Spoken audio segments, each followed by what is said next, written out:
friends, and welcome to the Liz Speaks podcast. I'm really excited to have two guests on this episode today. Secondly, you'll be hearing from Scotia Hille from Act on Mass, and she's going to be talking to us about ballot question number one, expanding the public records law. So I invited my friend Joe Murphy here for our first part of the episode because I thought before we talk about expanding the public records law, we could give a little intro into what is currently the public records law and give a little context. So then when you hear from Scotia, you'll have some idea of what we're trying to expand it to. So welcome, Joe. Hey, thank you. It's great to be here. So, Joe is the co-founder of A Just Quincy and has been involved in local politics for many years. And I'm really excited to have your expertise here with us today. So, my first question is, can you just give us a little overview of what is the current public records law? Okay, so the public records law in Massachusetts actually has a pretty broad history that I'm just now learning about because I've been writing about it recently.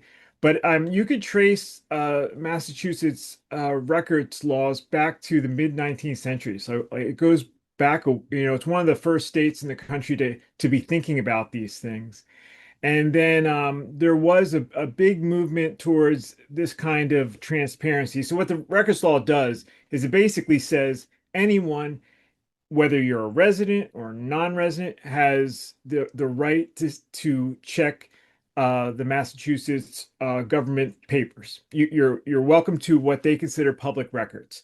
And a lot of that is like documentary evidence or records like uh, contracts, invoices, just the kind of stuff that you would, if you were, auditing your business, you would look at.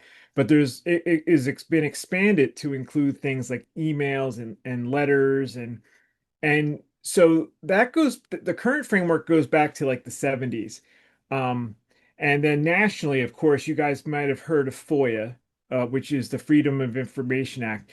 And that actually goes back to the 1960s. So around the mid 20th century, people were getting very interested in keeping an eye on the government, and which is a great thing. And it's really good that Massachusetts leads the way with this. I do think that there's still a lot of reforms that need to happen, and that's normal. I think in 2017, the current records law underwent some reforms because people were complaining that it was too slow, that it was taking too long to get records. And so I think we're at another point like that now where people are going to take a look at, okay, can this law be better? Is it serving the people the way it's intended to do? So right now, that's where I am. I'm looking at it on a very micro local level because the mass records law applies at Quincy's level. Pretty much anything that the city of Quincy uh, puts down on paper or digital, we have a right to see. And so we've been seeing that play out in our local politics recently, uh, for good and bad. And but bottom line is it's always better to have these laws in place than to not have them and wish you did.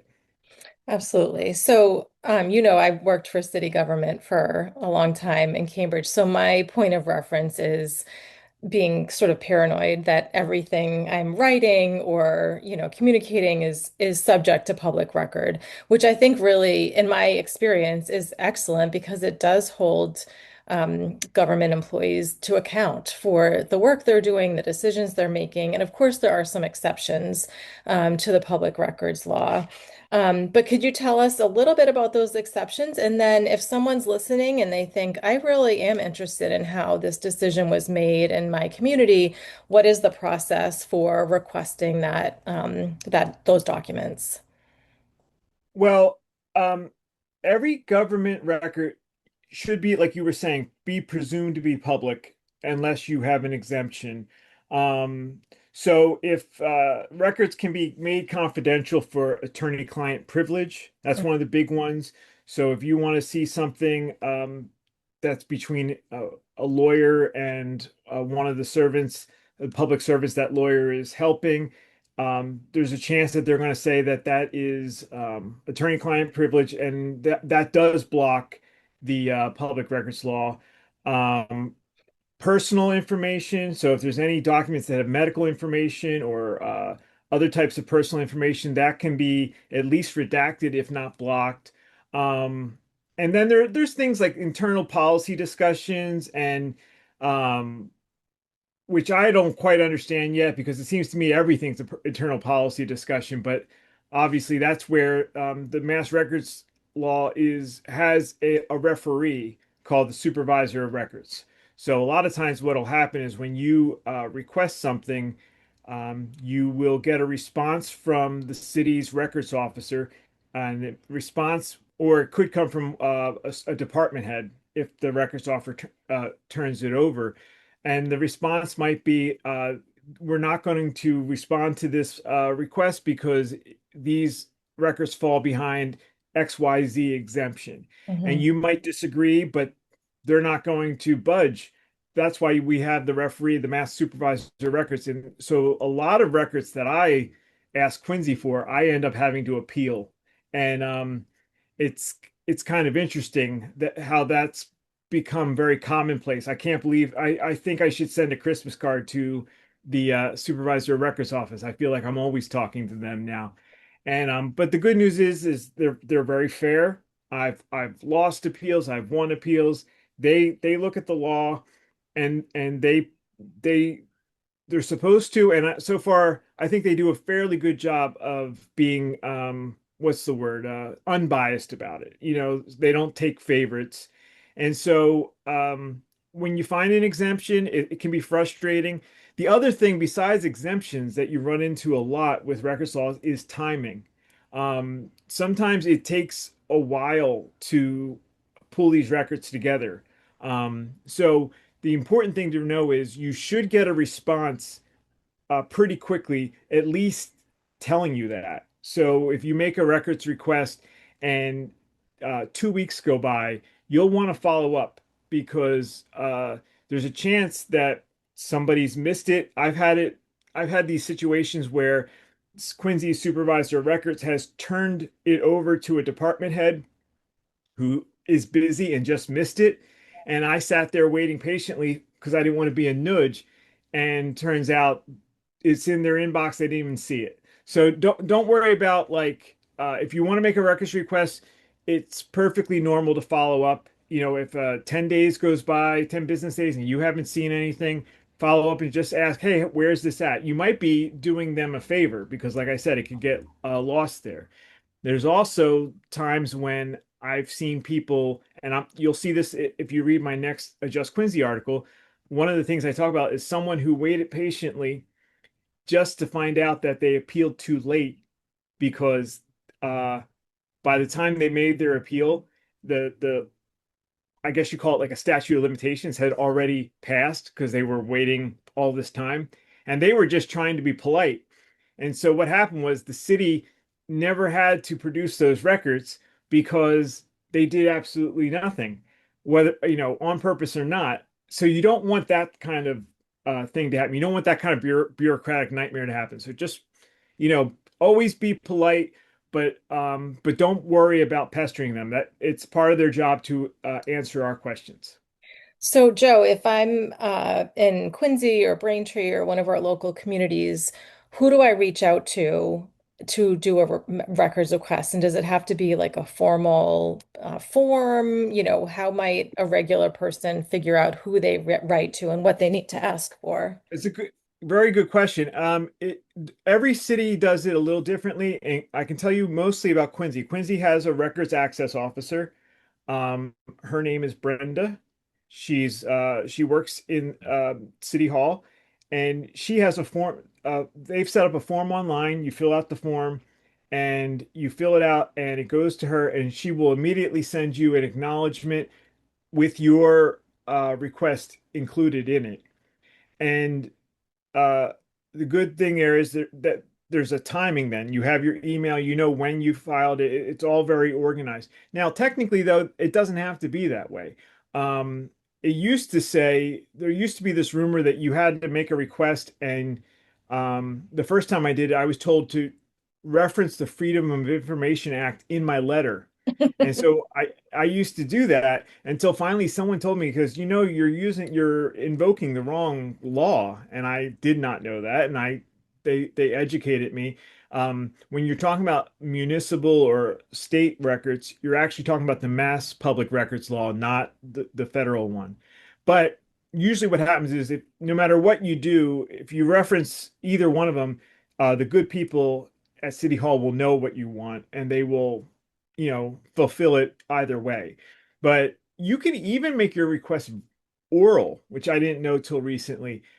I don't recommend it because if you need to appeal, like which I said, it happens regularly, that makes it much harder if you don't have a paper trail. So Yep. I suggest everyone use the form if it's a Quincy one. If you're talking to Braintree or Weymouth or Boston, if you go on the website there, you should be able to figure out how every city town website should have a public records instruction, because smaller towns might have somebody who does another job fulfill the records requests. Quincy has a full-time person because there's enough demand for that, but other towns might have somebody where that's only part of their job. No matter what it is, you should be able to find out on their website how they want you to go about it. And if you can't, just call City Hall, call the clerk's office, and ask how they want it. But I do suggest you keep it in writing for later reference, because so far it's I say 50% of the time I have to refer to my paper trail. Got it. Thank you. That's very helpful. So I know you've been doing a little kind of informal project to understand what people's experience, if I'm saying this correctly, what people's experiences are locally in requesting records. And I'm curious what you're learning from that. Yeah, well, what made me want to do this was, like I was saying, I find myself often having to appeal these things. And I want to know, like, maybe it's not just me. Maybe it's everyone's finding this to be, a little bit complicated now and then. And I am finding that. Maybe not everyone, but I do find that it is a complicated process, because of the exemptions, because, of sensitive matters, or things that the city just would rather not put out there if they don't have to. And so I decided not to assume that I, as a sometimes critic of the city, am getting treated worse than someone else. I wanted to ask. So I put out a note to a lot of people I know who I think make these types of requests, including city councilors, activists, just residents who are very involved. And because I want to see how's it going? Like, do you find this to be a problem? Other journalists, I also put it out to, and I got a variety of responses. There are people who were surprised to hear that there's problems because they don't seem to run into problems. Granted, a lot of times the people that don't run into problems are asking for what maybe could be considered a little bit more basic stuff. Like one person I talked to, the only records that he asked for were voting records, which Mm, sure. is a very common thing that, states and counties and municipalities just turn over, regularly. So, Just to um, clarify, since this is a civic engagement podcast, cities and towns will hand over who voted in what election, but it is confidential what you voted for. Just so that right. I want to make sure everyone knows that because that may not be a kind of common knowledge thing. So, when the city turns over voter records, that means if you voted, that will indicate that, but it will not indicate who you voted for or how you voted. That's right. Yeah, and that's important, like you said, because in this country, who you voted for is still a very private thing, and but there are people do want to know about who voted, who's not voting, who do they have to reach out to. If you're running for office, it's one of the most powerful things that you can know is who are the regular voters, who are the people that don't vote that you maybe you want to turn out. Like, so those kinds of records are important to people who run for office and people who help people who run for office. So it's not uncommon to get those records. And so this person was surprised to hear that there were problems because they've never encountered any. But then there's other people who, like me, sometimes ask for some unique, creative things. And they run into very similar things I do, where they're also very familiar with the mass supervisor of records and then everything in between. There's people who sometimes once in a while have a problem, but for the most part it's easy. And then there's people who everything they ask for is pulling teeth. Um, so it was like kind of comforting to know that it wasn't just me. But I did notice that there were patterns. I mean, there are certain records that are being pulled that seem to come very easily. And since not, I mean, I don't know how deep you want to get into that, but I think unequal treatment of record requests is a problem. And it is one of the things that I think the state will have to look at when they update this law is to make sure that this can't be used to stifle political activism and it can't be used as a weapon against political activists. Those are two things that I'm very concerned about. Got it. Thank you. I'm just imagining how difficult it is to ask for something, be told that it's exempt, but not know what's in there in order to be able to make the case that it's not exempt because Yeah. you don't have the information to be able to do that. And so having this supervisor of records who can review in an unbiased way. But I think it's really important to note that public records requests really are a critical way for us to continue to be a democracy. Along with voting, along with like the freedom of the press and free speech and right to assemble, um, the ability to, monitor and hold your government accountable is necessary for like democracy to work. And otherwise, I mean, we all know that not every politician, not every elected official is going to be well-intentioned. So you need to have uh, rules like this to level the playing field a little bit so that citizens can keep an eye on things and if they're not happy with how things are being run, if they're not happy with what they see when they're looking at records, they keep that in mind at the next election, and so it helps keep people honest and accountable. Yeah, and I guess the kind of one of our closing points can be too that these laws are only as powerful as the people that utilize them. And so if you're in a community where, of course, you have access to the public records, but no one's requesting them, and no one is taking a look at how decisions are being made or, who is involved in different things, then that is not going to be as powerful. And so we just encourage people that if there is something that you are curious about or wondering about, to do a public records request.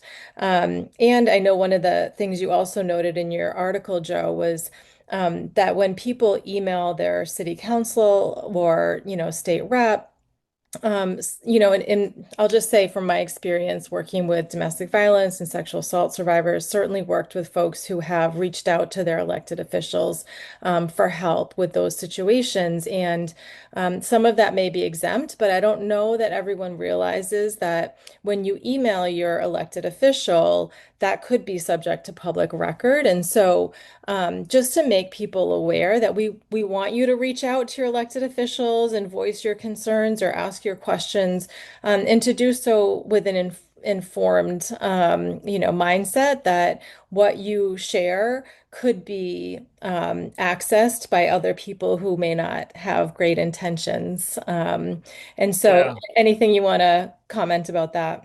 Yeah, I mean that's something that I didn't really even know, even though I've been involved in local politics for several years. I didn't really understand till recently that letters from constituents or emails from constituents to their representatives are considered public records. So basically, when you're thinking about something, is it a public record or not? I have come to the conclusion that you should assume it is, and then think of the exemptions as the exceptions to the rule. Um, but you also have to look at who's involved in producing these records. Do you trust them? Because that's really important. Because um, if you're writing to your, like you mentioned some real sensitive issues earlier, but if you're writing to your counselor or state rep maybe about health issues, like about how much prescription costs are, or if it's Medicare or Medicaid working for you, you might put stuff in there that you wouldn't want your neighbor next door to necessarily see. So we also have to be making sure that the exemptions are being used the way they're intended to use. If you have a city that's just producing records requests with no oversight or no thought behind it, they're just dumping out records willy-nilly. That's actually just as bad as holding back records. So I think we need to keep an eye on both sides of that. I didn't realize, like I said, until recently that when you talk to your counselor, that it's not necessarily a private communication. I do now. But I think it's definitely something to keep an eye on. Like I said, we don't want the records law to be used as a weapon to stifle political involvement. Either way, we don't want uh, things that are withheld unfairly to stifle political involvement, and we don't want people's personal information dumped into the social media world. Uh, Also, with the hope of, maybe we can get people to pay less attention if they're worried about their personal information being put out there. Right. Yeah. I mean, unfortunately, I can imagine a scenario where someone writes to their city council and, shares, why they support something or don't support something or ask questions that feel somewhat personal. And then someone without good intentions receives that through a records request and decides to post it on social media. Let me just tell you before we log off here, what happened recently in Quincy bothered me a lot. Um, a counselor's emails, actually several counselors' emails were basically taken by the city's IT department. They didn't even tell the counselors whose email address it was that they were doing that. They just went into the email box, took the records that applied to the request, and gave it to the person who asked for it. And some of those emails ended up just going on to a Facebook page. Oh, And that is not what the mass records law is intending to have happen. And I do think that's something that the state people who are in charge of overseeing this are going to have to take into consideration, considering where we are with social media and the internet. It's not just people having a pile of papers on their desk at home anymore. It's they're receiving it digitally and then they're distributing it digitally.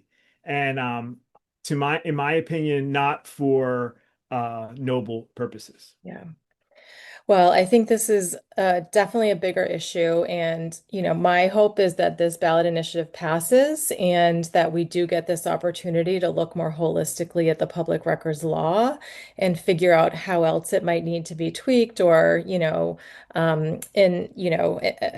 just enhanced in more ways. So thank you, Joe. We'll put a link to your Substack in our description. So if anyone wants to check out Joe's newsletter, it's incredibly informative and also funny. So we'll put that in our description. And up next, you'll be hearing from Scotia about ballot question number 1. Thanks so much. Thanks, Liz. Hello, my friends, and welcome to the Liz Speaks podcast. This is a podcast that is meant to help inform people about what's happening locally and offer opportunities for engagement. Right now we're doing a series of the ballot questions, and I'm really excited to have a guest with us today from Act on Mass, Scotia. Welcome. Thank you. Happy to be here. So you're here to tell us about the transparency in government ballot question. Is that what we call it? What are we calling it? Yeah, the Public Records Law ballot question. Okay, great. So first, can you tell me a little bit about Act on Mass and what your organization does? Yeah, absolutely. So Act on Mass is a 501c4 nonprofit organization focused on transparency and accountability in our state legislature. So we kind of do all that. As you can imagine, I'm a busy woman. Many folks will be aware now that Massachusetts has one of the least transparent legislatures in the country. Act on Mass kind of came out of a frustration that advocates had of pushing for the same popular policies year after year after year and seeing them die without a vote. And kind of like, what would be an example of those kinds of things? Medicare for all, same-day voter registration, public records law, many of the things that are on the ballot right now. So we saw this, tremendous push for housing policy, a rent-controlled ballot question. Part of the reason that they had to go to the ballot with that is that the legislature has repeatedly killed home rule petitions from municipalities that wanted to pass rent stabilization without a vote. Yeah. And so, when we don't know what our lawmakers are doing on our behalf, when the public can't access, key aspects of the legislative process, then these problems kind of perpetuate. And so Act on Mass works on constituent empowerment, so helping folks access information about what the legislature is doing. We push for reforms like this one to help open that access and make it a more transparent legislature. We work with other progressive groups to push for key policies that we think would be an easy pass if we had a more open legislature. And we also endorse candidates. Great. So when you say that we're the least transparent, tell me more about that. What does that mean? Sure. Well, it's on a couple of metrics. So the one that's most relevant to this ballot question is that we're the only state in the country in which the judiciary, the governor's office, and the legislature all exempt themselves from public records law. So there are very few states in which any one of those exempt themselves, but we are literally the only one where all three do. Wow. So actually this year we got awarded an award from the Society for Professional Journalists, the Black Hole Award. Oh, that's not good. For how abysmal our state's public record law is. Oh no. So, not even just the exemptions, but the processes for accessing records for municipal officials and things like that. We just don't have a great appeal process. So even in our local municipalities, we're not doing a good job with transparency? That's right. Got it. Okay, great. Yeah. That's great. But, there's the constant irony that our legislators are the ones that write our state's public records law, and they would just happen to write themselves an exemption to it. Weird. Yeah. Okay, well, that's an award that we hope not to get again. Yeah. Right? So tell me more about this ballot initiative. Yeah, sure. So it's pretty straightforward. It would just apply our state's existing public records law to the governor's office and the legislature. So not the judiciary? Not the judiciary. Okay, got it. Yeah.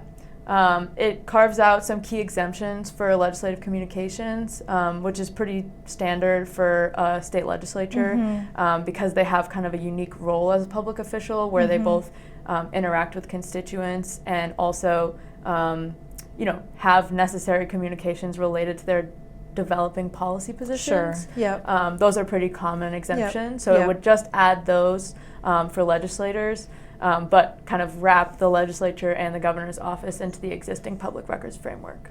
So I worked in city government for a long time, and so I'm familiar with the public records kind of compliance side. And I still, in my mind, when I write a text or an email, think, what would the public say if they saw this? Because that just has been like ingrained in my brain. But tell us more about sort of what exists now currently and what it would mean to bring these two new parts of government into this current law. Yeah, so what exists currently is they don't have to tell us anything that they don't want to tell us. So if you ask, what are the kinds of things that a constituent might want to know or Act on Mass might want to know from, our legislatures that you're not currently getting access to? Yeah, sure. So the one that you raise is a key example, is like, who are our legislators talking to?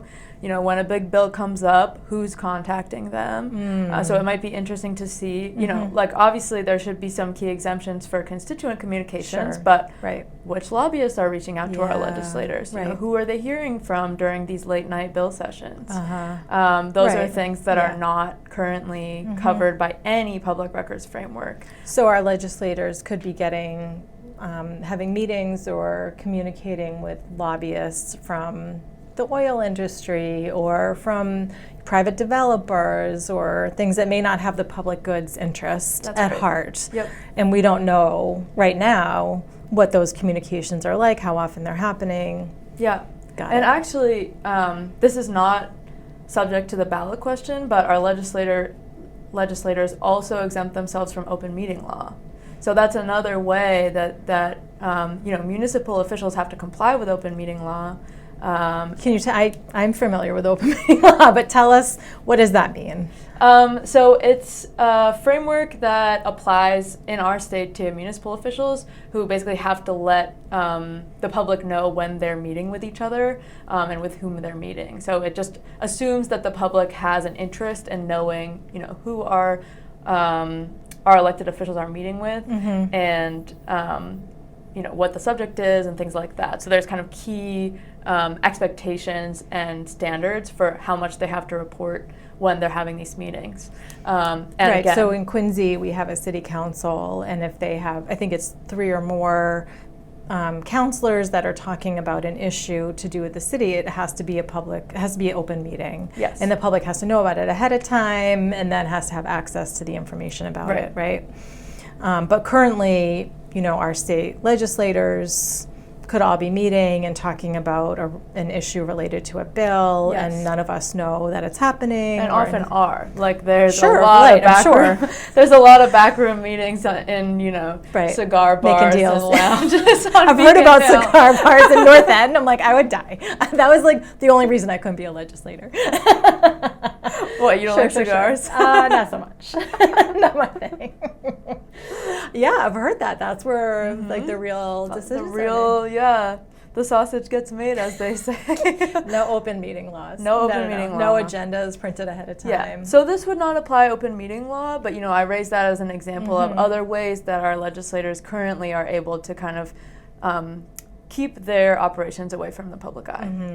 Is that standard in other states, the open meeting law part, that other legislatures don't have to have open meeting kind of constraints? I actually don't know, but I get the impression that it is pretty rare. Yeah, I think yeah. on most, Yeah. in most cases. Yeah. Okay. So this ballot initiative would make communications in the governor's office and our state legislature subject to public record. That's right. So people could submit a Freedom of Information Act request and receive the information, as long as it's not, communication about a policy development or, private confidential communication between a constituent and an Yes, office. and they would also get the same exemption that municipal employees get, or any type of Sure, public like record in our personnel state. issues Yeah, with- so personnel things, like they don't have to leak their own address, things like that. Yep, got it. And why does Act on Mass think this is important? Where should I start?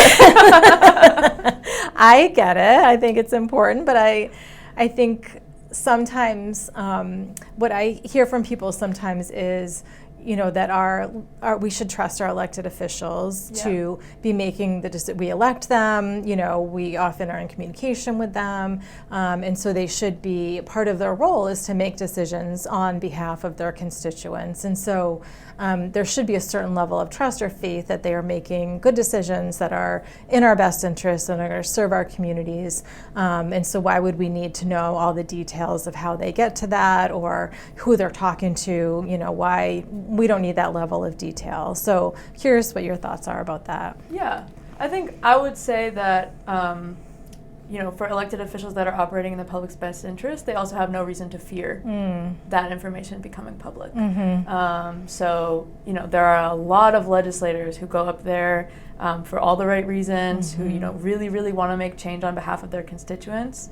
And I would say that they could even see this as an asset, because right now there are a lot of ways that House and Senate leadership are able to fix legislative outcomes and prevent folks from actually getting the work done that they want to do. So that's another major way that we distinguish ourselves. It's a big part of Act on Mass's work, that we also have one of the least efficient legislatures in the country. So we have one of the lowest legislative outputs, although we're one of only 10 states that has a full-time legislature.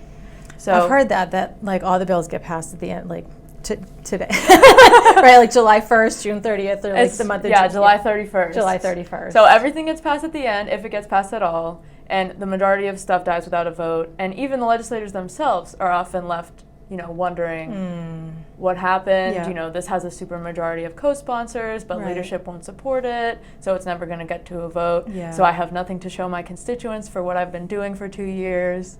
So let's back up a little bit. So my understanding is the new session starts in January, and all the people are sworn in or they're returning, and all the new bills, the new bills are coming in. They're writing them, co-sponsoring them, and then over the course of 2 years that they're in office, there's committee hearings and lobbying, and everyone's trying to get support for their bills. And then what happens? Usually nothing. Okay. So what's exciting is that one of the key demands of Act on Mass that we've been pushing for since we were founded in 2018 was that we should be able to see how our legislators vote in committees. Okay. So up until last year, you got a committee hearing for a bill. Sure. And then it was genuinely black box. Like, it would die in a committee, it would be sent to study, which means that it's dead, but we don't want to tell our constituents that we voted it down, so we're just going to tell them that we're going to study it, but no studies are ever done. Okay. So up until last year, we were fighting for this kind of basic right that, someone's up there voting on our behalf, we should be able to see how they vote in a committee. Okay, so a bill gets before the committee, people go and testify, say why they like it or they don't like it, and then the committee behind closed doors votes to decide whether they want it to be able to move forward or sent to study, and it dies. Right. But we don't know who on the committee voted which way. Up until last year, that was true. And we Okay. were one of the only states in the country where that's the case. Okay. And also Congress, you can see how your reps vote in committee. It's pretty basic stuff. Sure. So they really fought us on that. I mean, that was Act on Mass's, we've been mobilizing since 2018. I've heard personal appeals from reps about why they thought it was a bad idea. They made speeches on the floor about why it was a bad idea for their constituents to see how they voted in committee. And finally last year, they passed a rules change for the first time in 6 years, and they made committee votes public. Is that the House and the Senate? House and Senate. And do they vote on the rules every session, like next session? They're supposed to. So like potentially next session that could be out the door? Yes. Okay. Yeah, and that's one exciting thing about this public records law provision is that, a committee vote would be a subject of public record. So we would have another kind of means for saying, even if you change your rules, which they can do, like this is something that the public has interest in, we're going to access it. Obviously, it's better that they post it on their website. Right. But we think that this is something that should be a matter of public record. Right, even if someone has to proactively ask for it, as long as it's available, that's the goal. Yeah. Yeah. Yeah, and to address your question of trust, I think that's a really big piece of it. And also, but that it has to go both ways, In order for us to make an informed choice of representative at the end of 2 years, we need to be able to see what our legislator was up to. Right. And when they're doing fewer and fewer roll call votes every year, when so few bills actually make it to the end of the finish line, what do I have as a constituent to actually see how my rep acts when they're up on Beacon Hill? Right. How do I decide if they are representing me and my values if I don't really know what they're voting for or against? Yeah, and when all those decisions are being made in cigar bars. Right. Then it makes it hard to make an informed decision. Absolutely. Or even, I mean, I know most of our races are uncontested. That's another piece of it. And so how do you launch a campaign when you don't have any information about what? Absolutely.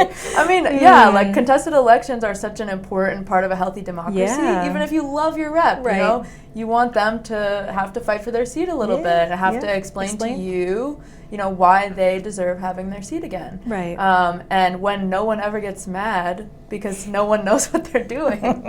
Well, exactly. That was my line of thought of like, why would you say I'm going to run against this? Like, a lot of, you know, especially talking to these DA candidates, right? They're all fired up about what's happening in Norfolk County, and they're saying, I gotta do something because I don't like what I'm seeing here. Something needs to change, and so I'm going to step up and I'm going to run and I'm going to try to make change.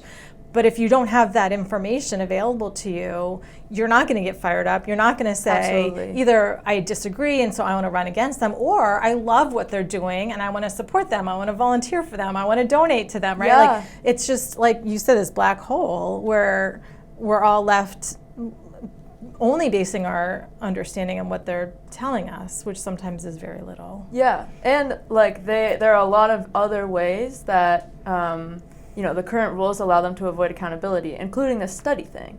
So, you know, if you're for or against a bill and you go, you know, you see that your legislator sent it to study, you know, you're either way how you feel, they get to kind of play both sides, you know, like, oh no, we're just looking into it for a little bit longer. And they can tell you that for 20 years and nothing happens. Yeah, in my world, I work in domestic violence and sexual assault, and there's the Healthy Youth Act. Yeah. I mean, that's so simple. It's basically that you have to teach sex or health education accurately, and that has been 10 or 15 years. And there's no accountability for where that's going or not going. Yeah, and you know, one of the things with that bill, which has actually been a priority of ours, because it's one of those like basic, you know, should pass, like what's going on, because there's no organized opposition. Like there's not a loud contingent of people who say like, we want inaccurate health.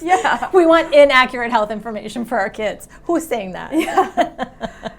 So, you know, but again and again, you know, there are issues like this where there's no organized opposition. We don't actually know who's blocking it behind closed doors, but year after year, it doesn't happen. Right, and so being able to submit a FOIA request and request information about, you know, any keywords of Healthy Youth Act in emails or, you know, meeting requests, you can get a better picture of what's actually happening with this act and why is it not moving forward. But right now, there's no way to even understand what's happening there. Yeah, that's the hope. So who is the opposition to transparency? I know you said some legislators are saying we don't need this or we don't want this. Like, what is the rationale for saying no?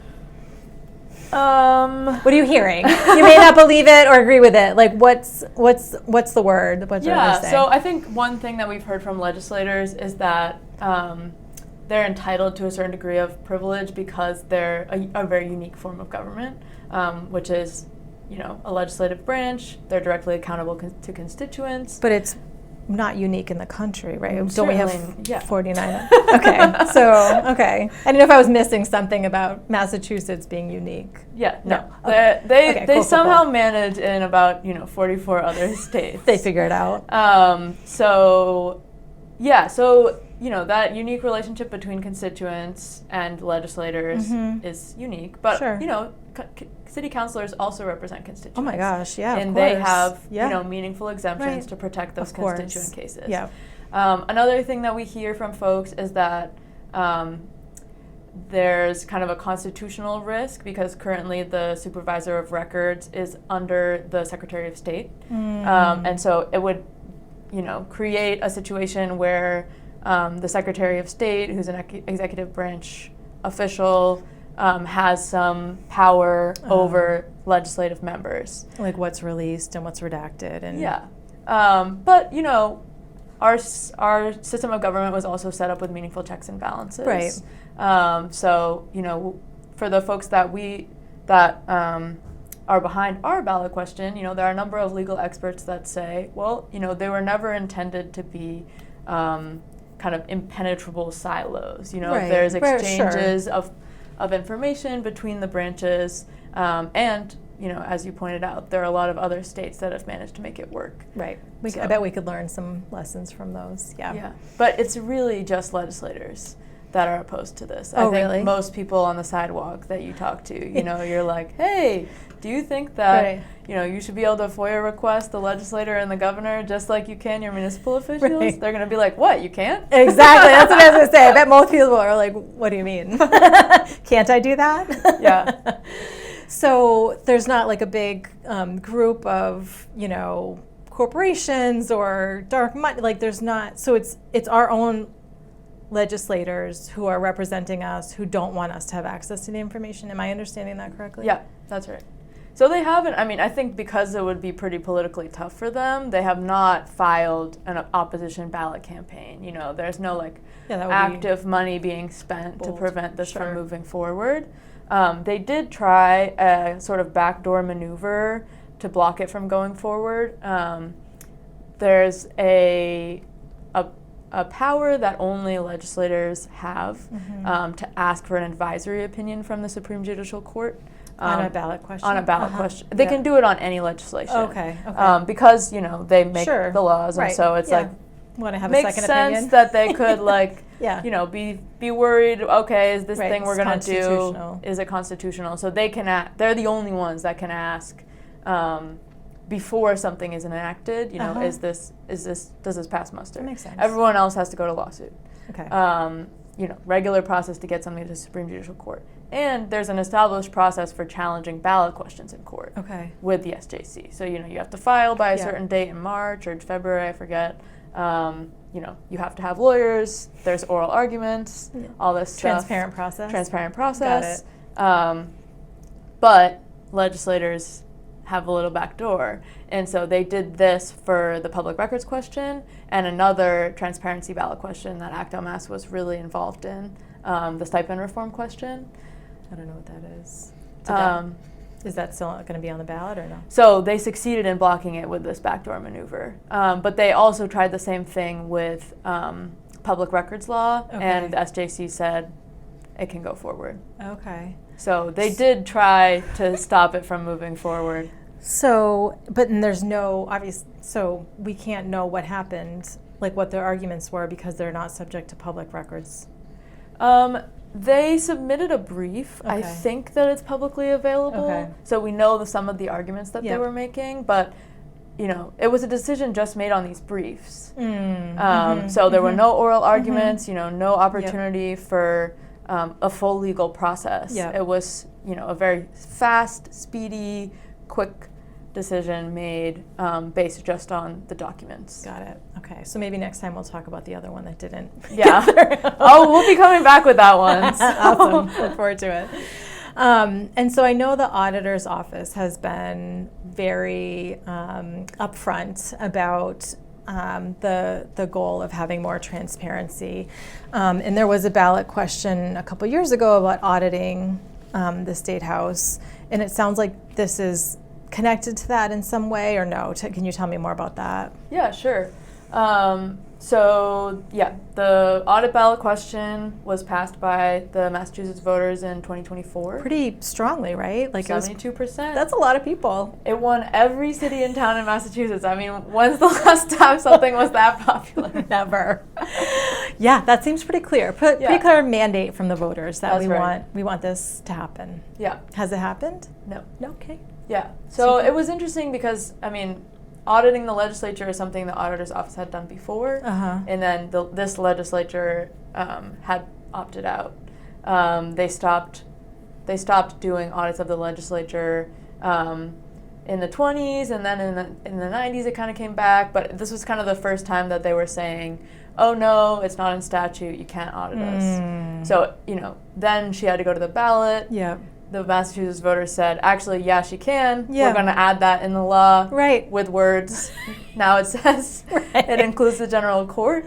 And so they've been totally stonewalling that for the last 2 years. And so I think, part of this question was actually not originally filed by Auditor DiZoglio's team. It was filed by the Coalition for Healthy Democracy, Uh-huh. who's working on a couple of reform ballot questions. But her team ended up taking it on because their argument was, we're asking for these particular records for Right. this audit. We'd Right. like to be able to audit the legislature. Right. But in any other legislature, in most other legislatures, this would just be a matter of public record. Right. You wouldn't have to have a whole process. You would just pull the information that Exactly. you need that's publicly available. Yeah, and so it's kind of a different argument because one of the arguments that they've made against the audit, which has never been tested by the Supreme Judicial Court, for some reason They didn't bring that there? They didn't bring this one weird. to the Supreme Judicial Court. They're arguing that it's unconstitutional for them to be audited by the auditor, who's technically a member of the executive branch, although she's independently elected from the governor. So Right, again, right. untested argument. Who knows? I would love to see the SJC rule on that one.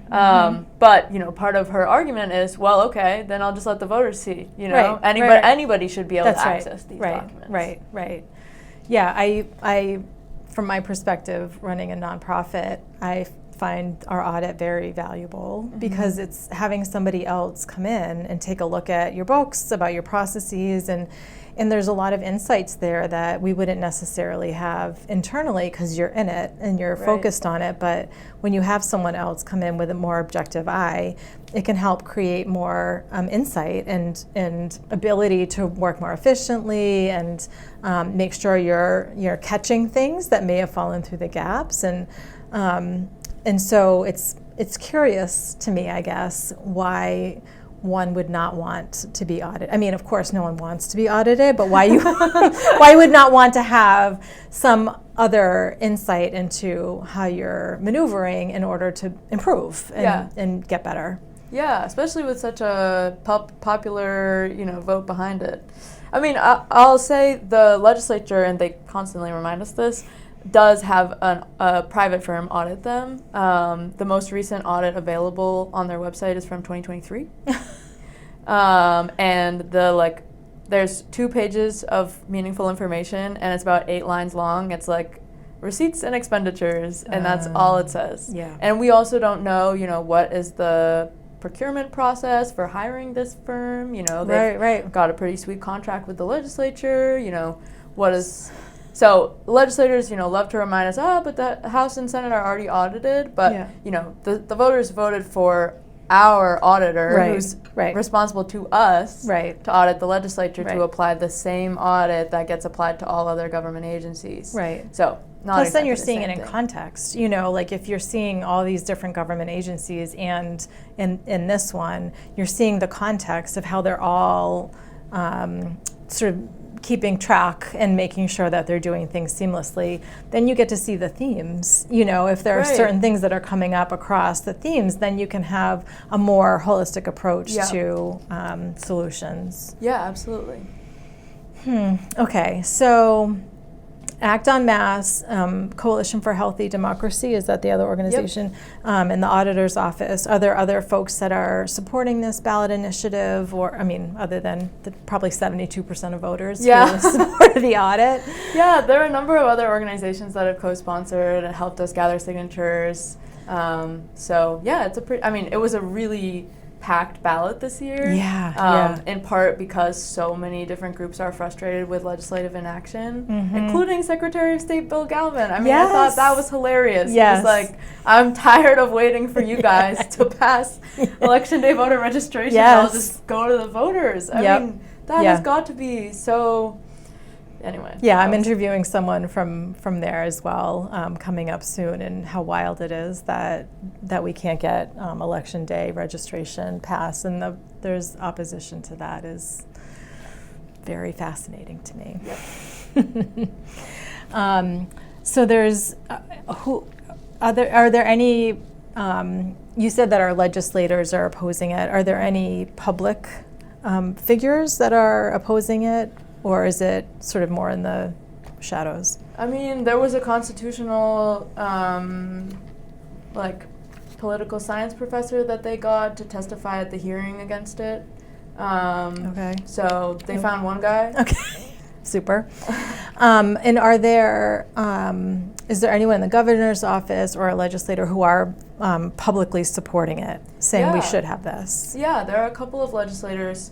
The governor's office, she actually ran on, complying with public records law, but then has not been necessarily complying with public records law. Okay.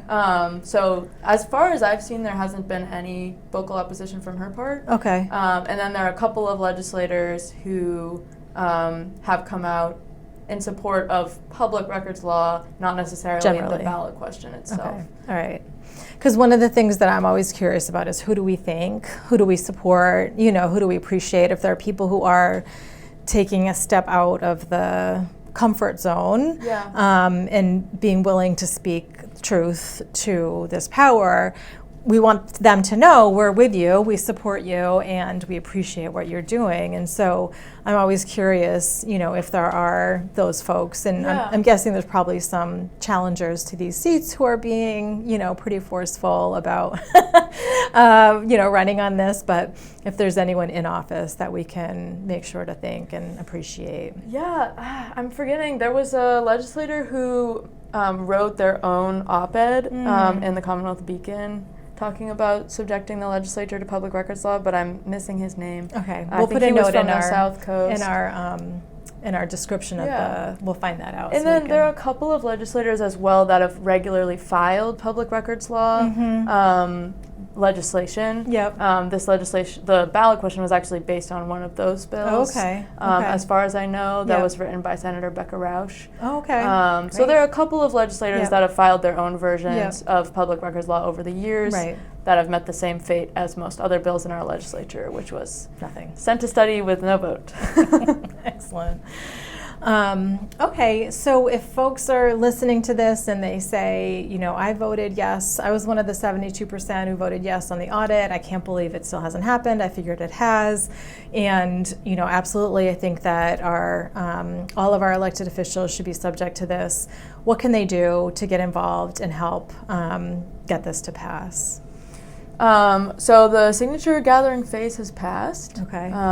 Is it officially on the ballot? We have to wait for the certification from town clerks, but we're feeling confident. Great. So mostly what we can do is get the word out, tell our friends and neighbors about it. Like you mentioned, there's just a lot of folks in our state that don't really know how bad things are up on Beacon Hill with regards to transparency. Right.